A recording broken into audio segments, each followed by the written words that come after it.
tayo ngayon sa C4. Habang tumila yung ulan, sapin muna natin yung sikat ng araw. Syempre, nag-reach ako papunta dito. Hindi naman ako naglakad.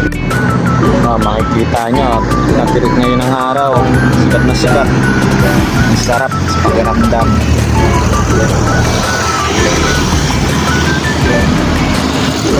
Dito yan sa may C4 sa Navotas. Marami na yung nagja-jogging, oh. Hindi ko eh. Pumunta na agad ako dito. Nakikita nyo naman yung buko. Pag pupunta kayo dito sa may C4 sa Navotas, ito matatagaw ko dito.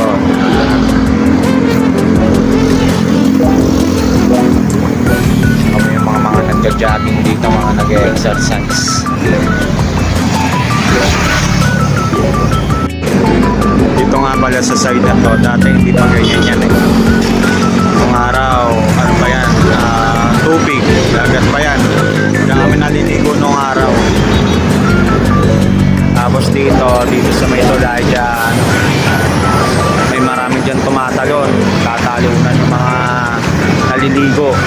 At dito sa side, na araw, tapunan ng basura yan eh.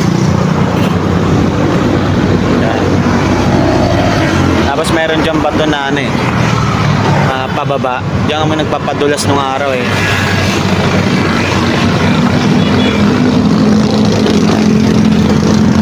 At dito banda, dyan, dati wala pa yan Navotas Convention Center na yan. Dito ko una natutong lumangoy.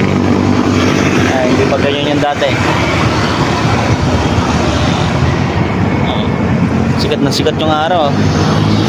So ang oras natin ay 7:11 na. So kailangan na natin sumibat. So tara, let's go.